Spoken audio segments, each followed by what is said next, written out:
You never know what's happening in the mind of your loved one. So she was crying every day. Then obviously she couldn't sleep more. It was a lot of sleepless nights.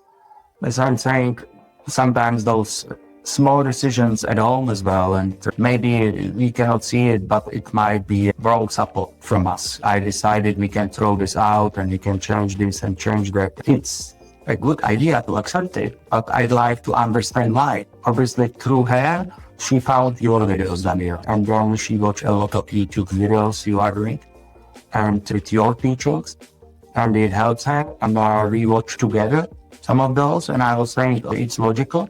It's something worth explaining, because I like to explain stuff as well. I like to understand what's happened in my head and with my body. Even she didn't sleep that much, she had the power to do it. She was tired, but she had the power to do it.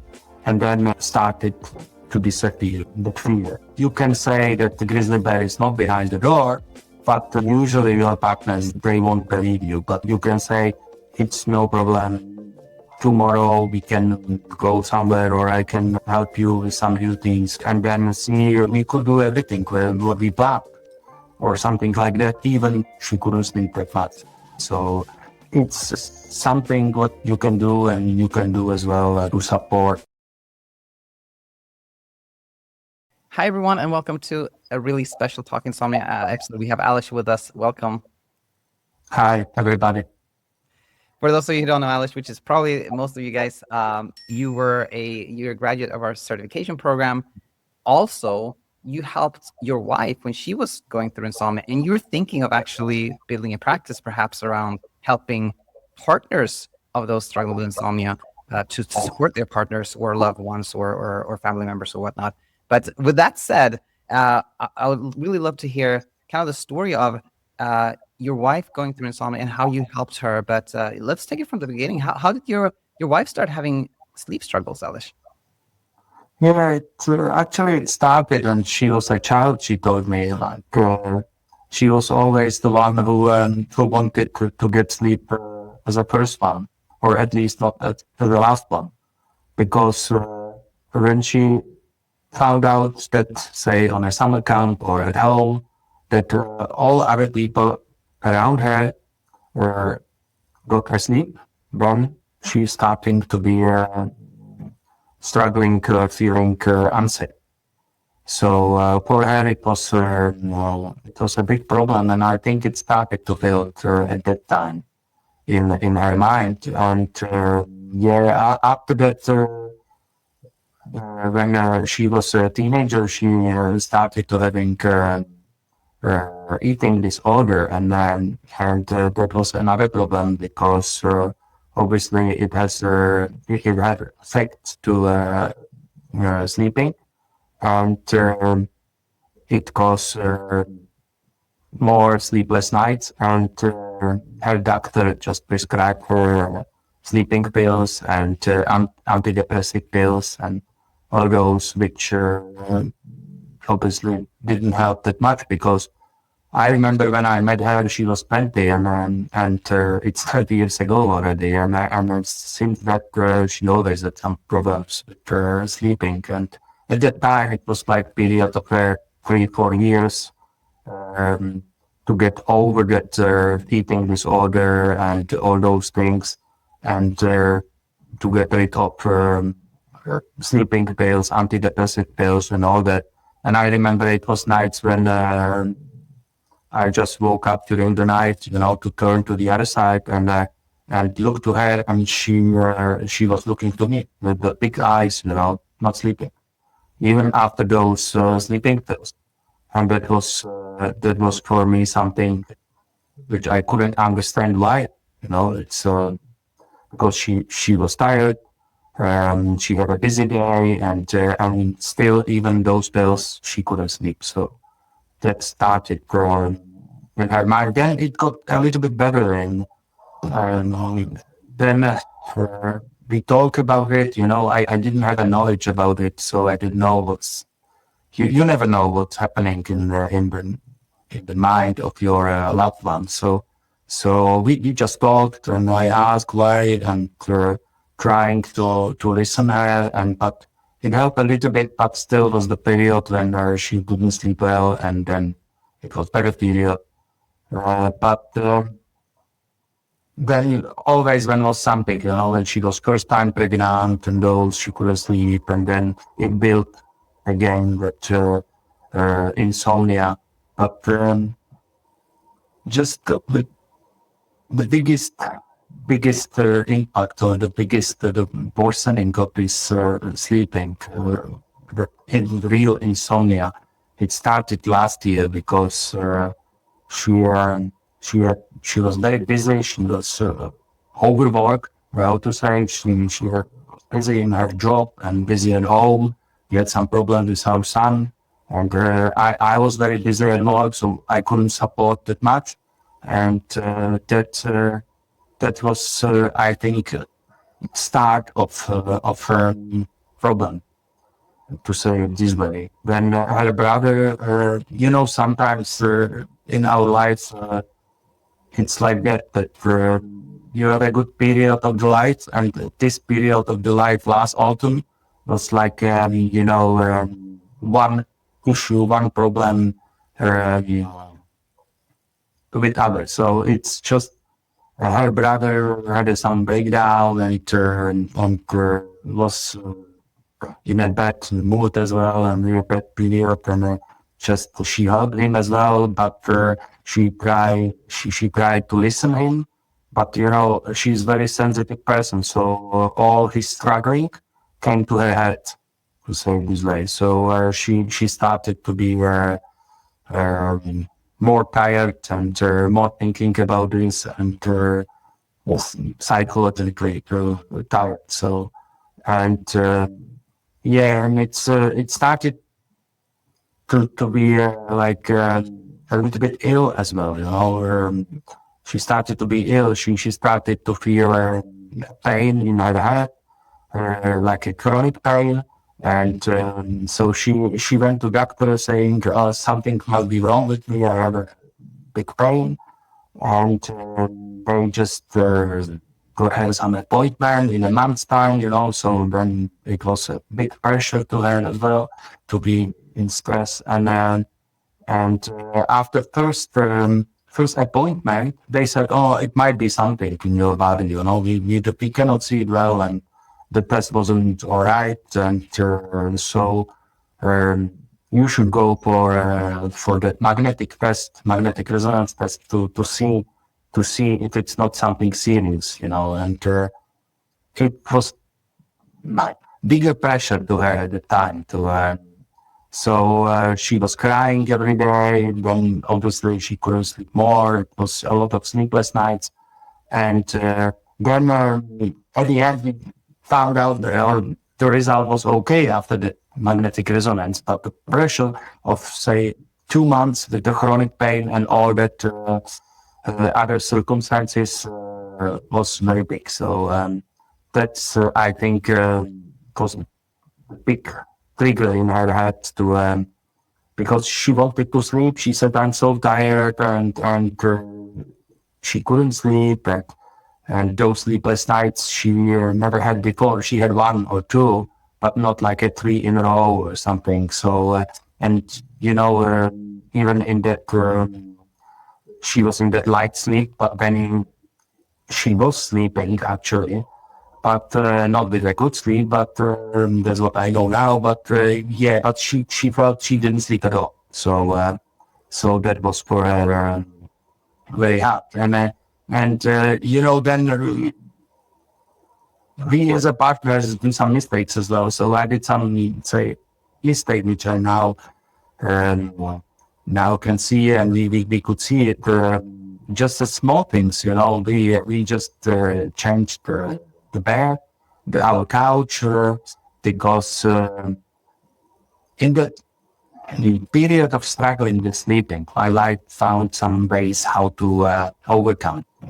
So it was to have in current couch in our living room to watch TV, and she tried sleep by watching TV. And if she slept 2-3 hours at the TV. After that, she could move to her bedroom and she slept. It was all right because in her mind was like, okay, I already slept, so it's okay. Only 3 hours, but I already slept, and then she fell asleep again. But but I changed this couch then in January this year, so it wasn't it wasn't good decision or not. And another one was then she used to sleep when she couldn't sleep. She used to go to sleep in our daughter's room, where was like say like a mattress or some old bed. But then our daughter said as well, in autumn, she said, yeah, it's taking too much space here. I don't want to have it here. So it was out as well, this say, support for my wife. So it wasn't good. And this was some stuff when this January, she was really hit by insomnia a lot. And my wife, she's like a very sensitive person. She's just, she and very hardworking and very self-criticized person as well. So that's for those people, it's very hard because she started to think that it's something wrong with her, or she's broken, and that she did something wrong in her path, and then she won't be next day good to do all the things, and she won't have a power for it, and it was it wasn't good, and she started to be like really. It wasn't only insomnia, but it was a lot of all those panic attacks as well, because in the evenings I could see her when she couldn't get sleep, then she started in a while or in some time to shake or to be threatened and to be threatened to be very like nervous, like when you have that year, Gabriel, usually saying as an example, a grizzly bear behind our door, and already almost in. She was really very frightened about it, very feel very scared. It was it wasn't good, and I said, yeah, it's not the problem all the time, but if you say it's not the problem, it doesn't help that much, because those people, they feel that it's really a problem. And now I know that, but at the time I didn't know that it's really a very bad situation, like when a grizzly bear is behind you and you don't have that much stuff to do to protect yourself. So that's I can see now how she felt, and it's as I'm saying, sometimes those small decisions at home as well, and maybe we cannot see it, but it might be wrong support from us. So I decided we can throw this out and we can change this and change that, and then it didn't help at all.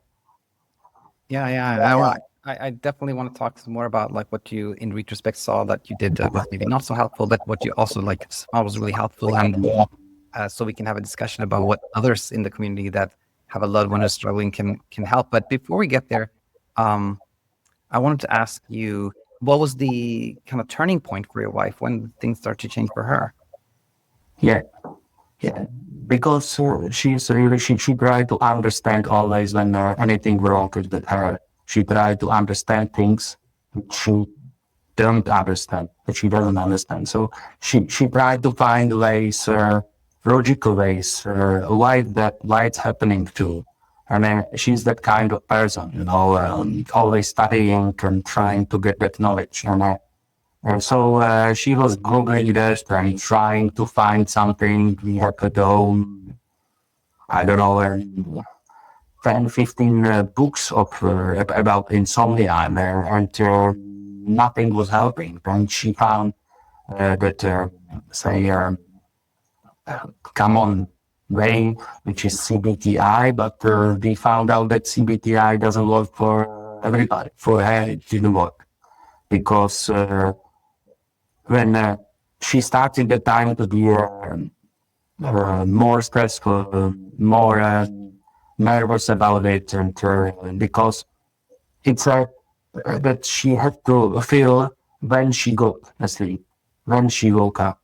But she started to be nervous. She likes to do things 100 or over 100% sometimes. So, and she said, yeah, it's not quite because I don't know when I didn't feel I was sleeping. So what I should feel there now.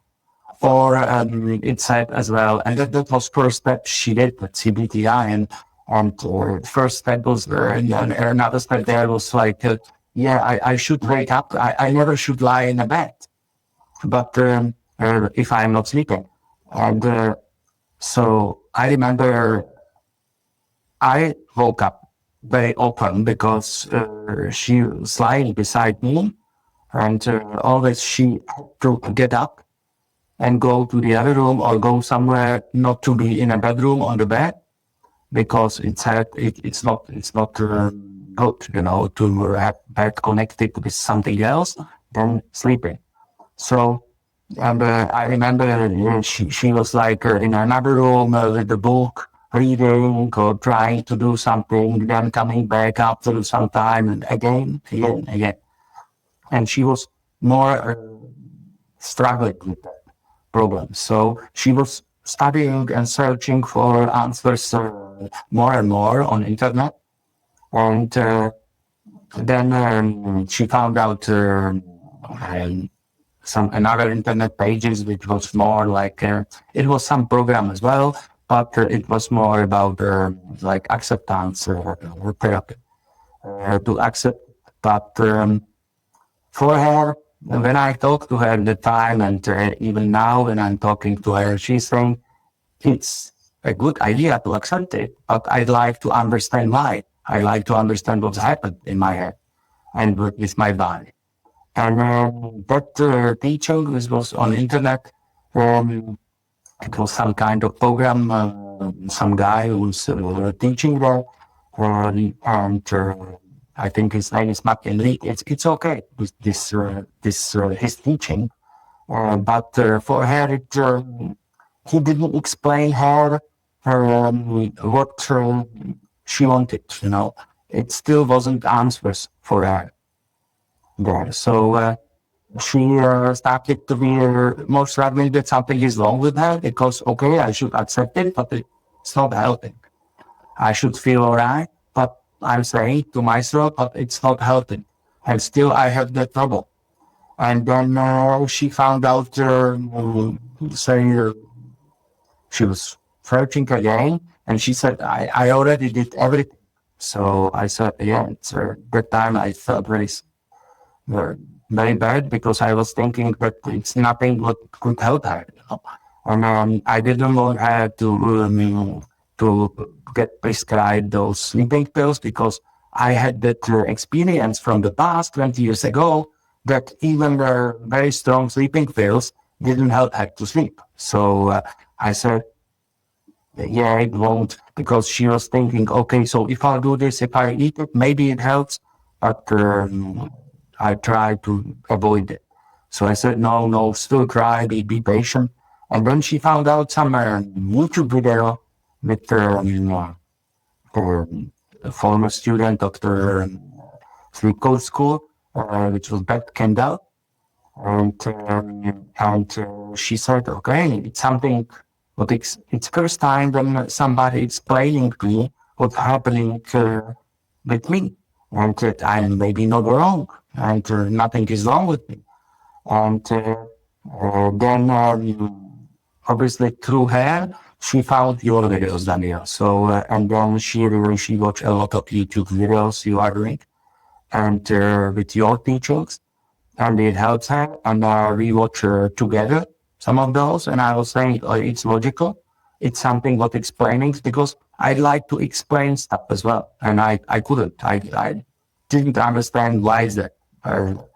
And or if I understood, then I was saying, okay, so just try, don't think about anything, lie in a bed and sleep. Stop thinking about anything. But it's easy to say, but very hard to provide it, So without the good knowledge and some process steps how to do it. So and patient, obviously. So this was how she got to you and to this theory and to this not to be not attached to the outcome theory. Oh, I'm so glad she found Beth and us, and I'm taking it that things started to get easier for her as she was learning more. Yeah. And since that, it started to get easier. Obviously, it was a little bit less sleepless nights, but there was as well, if she slept before 3 hours during the night, she felt very bad next day that it was only 3 hours. But when she started to switch her brain that 3 hours, it's good, better than nothing, and I slept.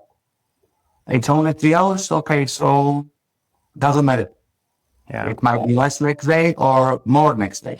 And it wasn't like the magician to say now it will be all right. It took like 4 or 5 months for her to get to the say I don't want to say normal sleep because we can talk what is normal sleep and it's not good, but to a sleeping say. So it now we don't have maybe once a month if she has some sleepless night. So it's good. So obviously it's not only 6, 7, 8 hours or whatever somebody can imagine, but it's like it's sleep. Yeah. So And it sounds also like that the struggle is really fading away, the constantly monitoring and experimenting and trying and like being frustrated, that's fading away, which is like really what matters, right?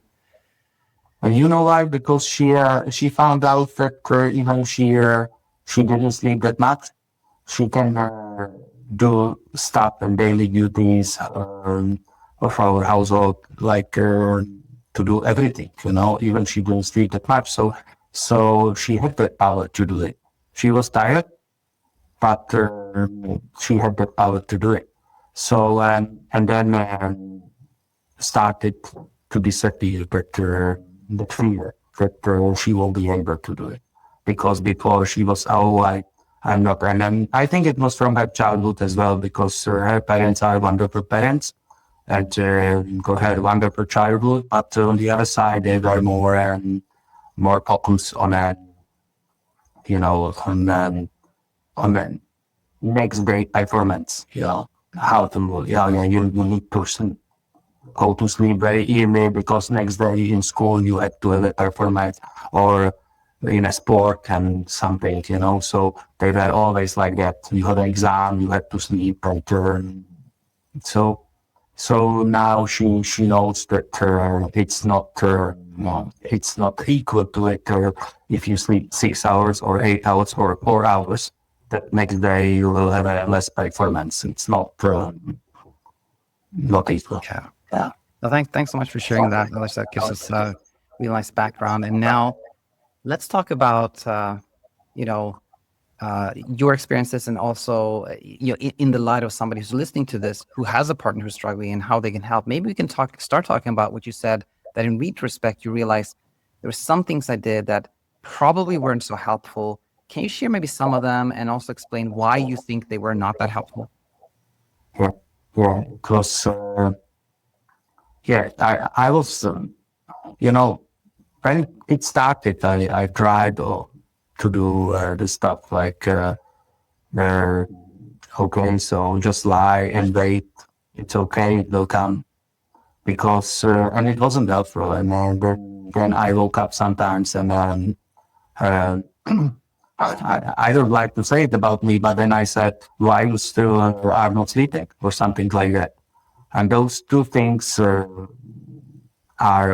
not good to say always. So because because to say to somebody just lie and wait, it's nice because then they see that you felt sleep very quickly and they are still not. Or even you won't be in that room, or they will think, oh yeah, I should just wait and it will come. It won't come this way because you are lying in bed with the purpose to get sleep and that you have to get sleep. And if you are a person who'd like to have 100% performance, it won't help you because then you think, oh yeah, sorry, it's 5 minutes, I'm not sleeping. It's half an hour, why I'm not sleeping? And you start in your brain to develop that fear that something is wrong and that you are not in a good performance and you don't do good things. So that wasn't good for myself to say that. And as well, when you wake up in the night to say why you are still not sleeping or what you will do next day or something like that, which we can comment. And for us, it's you are, if you like to think logically, as I like, usually I'm trying to say, all right, it is 1 + 1 is 2.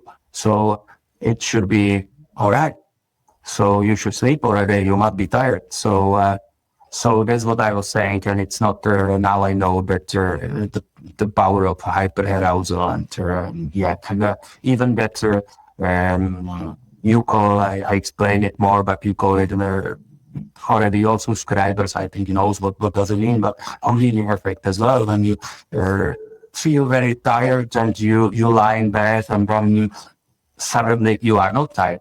So that's something what is not helping if you say, Baba, you are still not sleeping.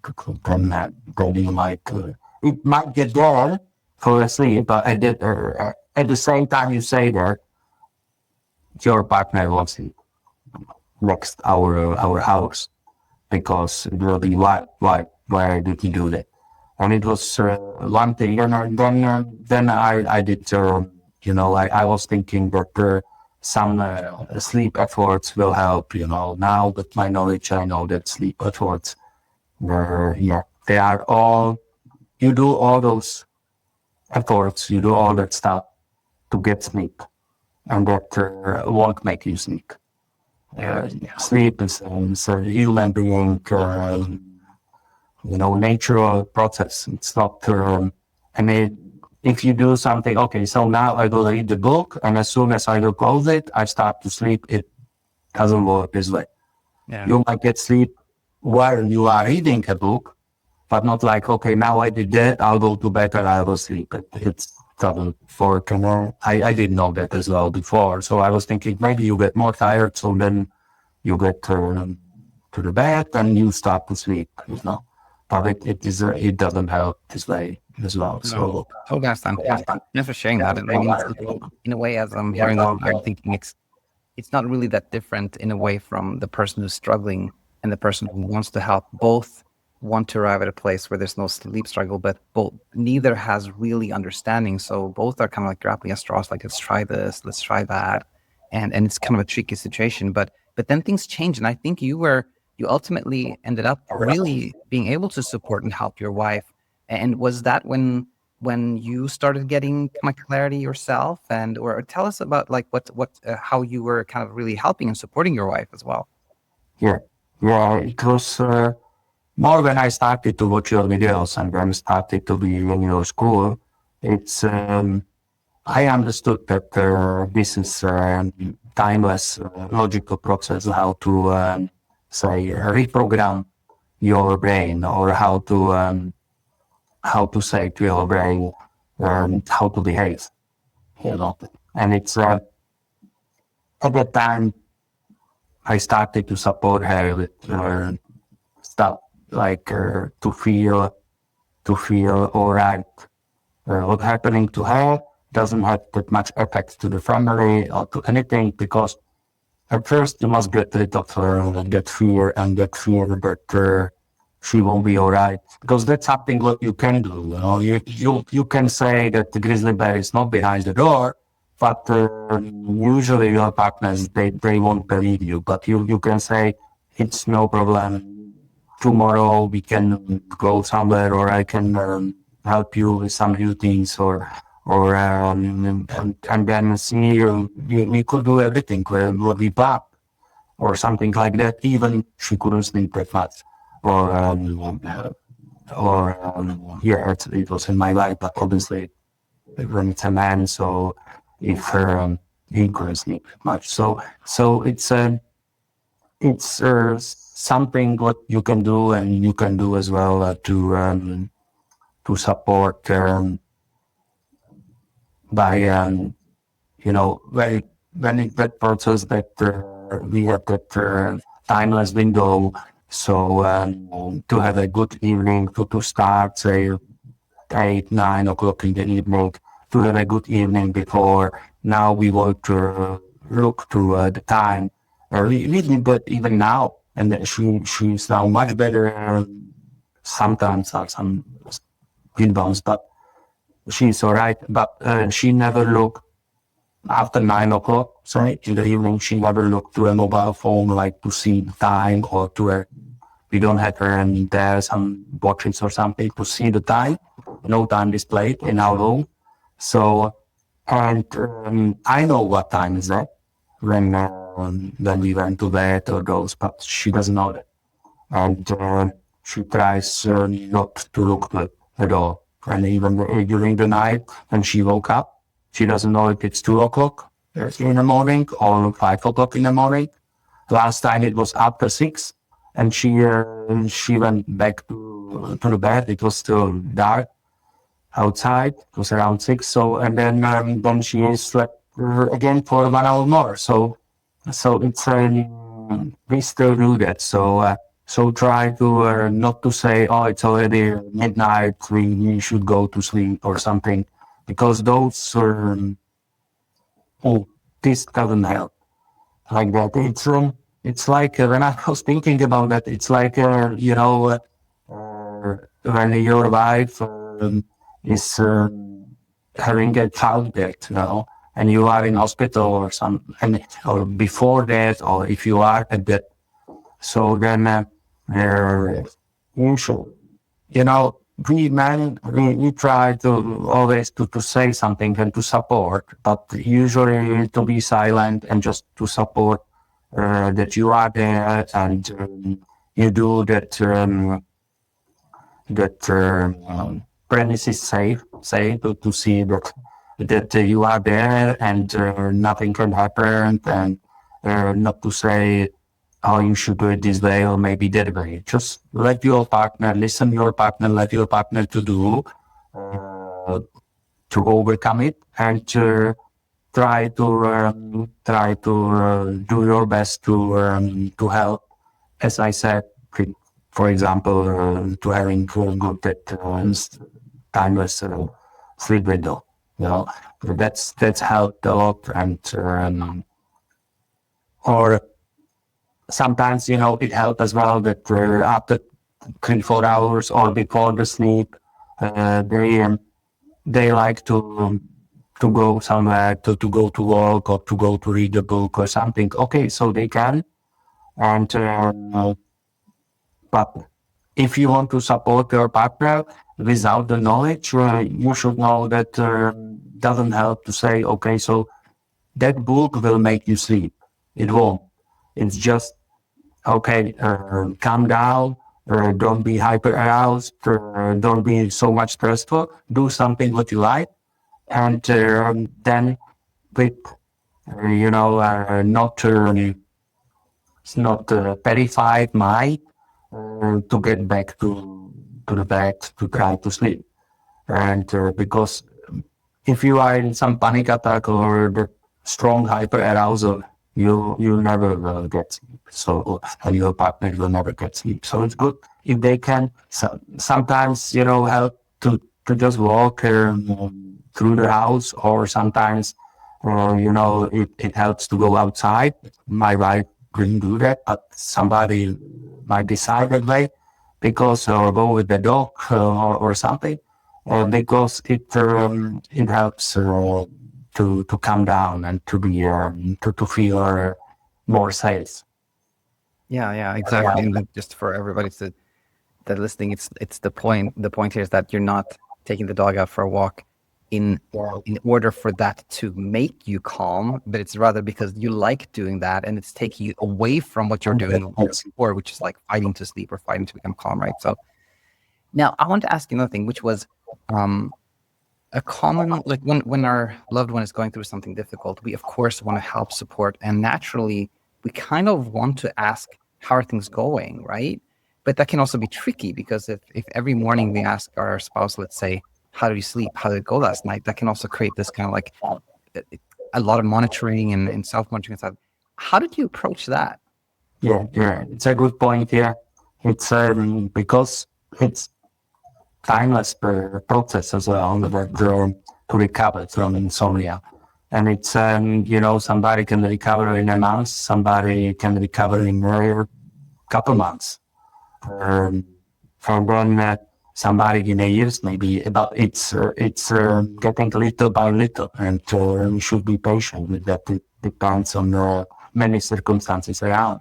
But in our way, yeah, it was. I did the wrong, questions what I said before, and that this one was one of those to say, oh yeah, is it now better, or did you sleep better every morning? And I found out that she felt more nervous, more, it was for her a big struggle to answer me, because if it wasn't good, then, she doesn't want to tell you, hey, it wasn't good, and say, okay, why, yeah, still not, or something like that, because it makes pressure to get to have that performance and to be in some time recovered, because then my wife started to think, okay, I should be already recovered.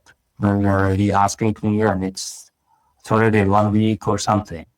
And you should more support with her. Hi, it's a good morning, and with the normal stuff. Okay, we can go there, and your partner will tell you, oh yeah, today I still feel a little bit tired or something, or they tell you, no, I don't want to go there. Or so then in this case, it's much better to be it's much better to be silent than to ask too much. It's I know it's hard for partners as well, because obviously your partner is not having insomnia and not sleeping during the night and waking up and trying to do stuff, and you are you are awake as well, because it might wake you up, or when your partner is waking up or doing something in a bedroom or those. Or and you might feel that it's pressure to family and to you as well, because you love somebody, and you want that somebody you love to have a good night and will be in a good condition and will be happy in your life. And then you start to see a person who is not happy in your life. And if you love somebody who is not happy, and you can see it's not happy, then you feel struggling, and you feel not good as well. So you start to have some kind of depression as well, that it's how I should help. And so it's very hard for those partners as well. And they might have some sleepless nights as well, because sometimes partner wants to talk about it, and you find out it's already 3 o'clock in the night, and you should wake up to be in job in the morning. So it is very hard, and I can imagine, and that's why I decided to help partners as well, and to talk to partners about their stories, that it might have a major effect or impact to the, say, family, and to that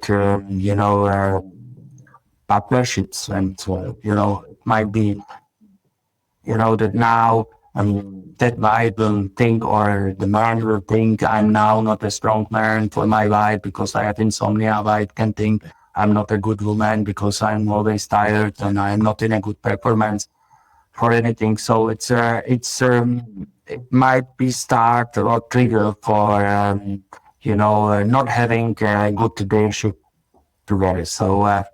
So this is very hard for both sides, I think. And sometimes they are like the partners of insomniatic people are more like okay, so I should be here to wait and to survive it, but they might feel alone as well, in this. Yeah, no. Thanks for sharing that. You brought up so many great points. And as we were talking, Aleš, I was like, it's almost like this conversation. It brings up a whole new set of questions, like that we've never really talked about, which is like the partner's perspective. And I can see like people listening to this having like a lot of questions that I think you would be like in a great position to answer. So maybe we could do another episode where we ask for questions from the community, answer them together, or something like that. And I forgot to ask you this beforehand, but have you set anything up yet so far? Do you have like a website or social media, or how can people reach you if they want to learn more or get in touch with you? Yeah, I started to do the support. I'm very happy to support people. So I started to create my website. At the moment, it's still in progress, I think. So it's not, unfortunately, it's not on public still yet. But I call my business Understanding Insomnia, and that will be my web pages. But maybe I think it will be in a week time ready. So under comments of this video, I might then say what website they can find me there. Yeah, we will. It will probably, by the time this is released, it will probably be ready, so we can link to it in the description. But whenever it's ready, we'll add a link in the description so people can contact you. But for now, I just want to say big thanks, Aleš, for sharing this and for sharing the story and the insights. And I hope you'll be back so we can continue this kind of new conversation with the community. I'll be very happy to support and to answer all your questions. Thank you very much. Sounds amazing. Thank you, Aleš, and thanks everyone for tuning in. Hi, it's me, Coach Daniel, and I hope that you found a ton of value in the video that you just saw. Now, if somebody would ask me, hey, Daniel, what do you think would really help somebody who has tuned in to a lot of the videos, who understands a lot, but who's just not seeing things change for them? I would say contextualization, discourse, to talk to somebody who understands what you've been going through, that you can ask questions to, get a reply, ask a follow-up question, get another reply, etc. That conversation so often starts to clarify things and really kickstarts your journey towards peaceful sleep. And one way you can have such a conversation is by booking a call with one of our coaches. In fact, you can head over to our website, thesleepcoachschool.com, and you can see which coaches offer calls and check out their individual success story to see if their story relates with you, and you find that connection that leads you to see that this is a person that I could work with, this is a person I would talk to, and then you can book a call, and that could be what really kickstarts your journey to where you want to be.